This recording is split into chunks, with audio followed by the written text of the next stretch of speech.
In 2023, Canada stood as the largest importer of U.S. wine, $434 million worth. Add to that over $220 million in U.S. spirits, and you've got a trade relationship that ran deep. But that bond, it broke fast. In 2023, Canada was the largest importer of U.S. wine, with imports valued at over $434 million. Additionally, U.S. distilled spirits exports to Canada were valued at approximately $220.64 million in 2024. While specific percentages of total U.S. alcohol exports to Canada are not provided, these figures highlight Canada's significant role as a key market for U.S. alcoholic beverages. A wave of U.S. tariffs set off a global domino effect. In retaliation, Canada hit back hard, slapping tariffs on American alcohol. Shelves in Ontario cleared of bourbon, rye, and seltzers. Nearly $1 billion in U.S. sales gone. In 2023, approximately 40% of U.S. spirits exports were destined for the European Union, amounting to $883 million. American whiskies played a significant role in this trade, accounting for $705 million of the exports to the EU. Overall, American whiskies represented 63% of total U.S. spirits exports, which reached a record high of $2.2 billion in 2023. Then Europe joined the boycott. American whiskey exports, once booming, plunged. Export giants like the EU and Canada vanished overnight. Hundreds of millions in lost sales. Distillers scaled production based on export contracts.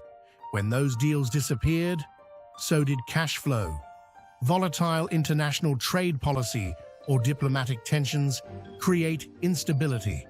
Distillers may hold back on investments or expansions due to the uncertain political environment. Inventory piled up, warehouses swelled, and the future uncertain. Some distillers turned to new markets, Asia, Africa, South America. Others weren't so lucky. Brand loyalty faded overseas. Smaller players were swallowed by giants, and industry leaders pressed DC harder than ever for protection. With export lanes closed, premium spirits flooded U.S. shelves. At first, consumers cheered, prices dropped, selection soared, but distilleries. At first, consumers rejoiced, but the domestic market could only absorb so much. Warehouses filled, production lines slowed, and workers faced layoffs. In towns where a single distillery anchored the local economy, the impact was immediate and deeply personal. Conglomerates weathered the storm. Their global reach saved them. Boutique distilleries weren't as lucky. Some tried new flavors. Some pivoted to Vietnam and South Africa. Still, over 1 in 5 small to mid-size U.S. distilleries closed or were bought out within 18 months. By 2025, the industry pivoted hard. Lobbying ramped up. Incentives were demanded. Campaigns launched. Drink local, think global, spread like wildfire. Meanwhile, across the Atlantic and up north, European and Canadian producers, also hurting, urged a truce. In 2026, the world met in Brussels. Over whiskey neat and rye on the rocks, trade ministers hashed out a phased rollback of tariffs and boycotts. By the end of the year, U.S. spirits began trickling back into EU and Canadian shelves, tentatively but symbolically. One summit, one whiskey, one slow, cautious reconciliation. Yet the scars remained. Trust had been bruised, market shares shifted, and consumer habits changed. American whiskey, once a staple in Parisian cocktail lounges and Toronto tasting rooms, now had to rebuild its reputation one sip at a time. The whiskey Tango Fallout did more than disrupt trade. It shook the soul of an industry built on patience, pride, and craft.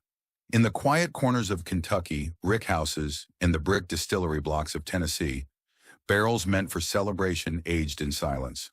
Bottles once destined for European shelves gathered dust. Families who had passed down recipes through generations now passed around resumes, looking for new work in towns with few options. Not all made it. For some, the boycott wasn't just a policy, it was a death sentence. Some shuttered quietly, unable to outlast the storm. Others were swallowed whole by conglomerates, their names reduced to product lines and their stories lost in quarterly reports. Others survived, but scarred. The bigger players rebounded, eventually, but even they carried the scars. Lost partners, diminished reputations, fractured trust. American whiskey had become collateral in a geopolitical standoff it never asked to join. When trade routes reopened, the world was not as it had been. Shelves had been filled with other spirits. New loyalties had formed. The return of American bottles was met not with fanfare, but with caution. A decade's worth of brand building had evaporated in a matter of months. What remained was hard-earned wisdom, that no market, no deal, no handshake is permanent. That resilience doesn't come from branding or bottling. It comes from the people behind the stills, the coopers, the distillers, the drivers, the tasters, the quiet, steady hands who make something worth waiting for. The Whiskey Tango Fallout was more than a trade dispute. It was a reckoning. Trust takes years to earn, seconds to lose, and generations to rebuild. In the end, what survived wasn't just whiskey. It was resilience, craft, and the people behind the stills.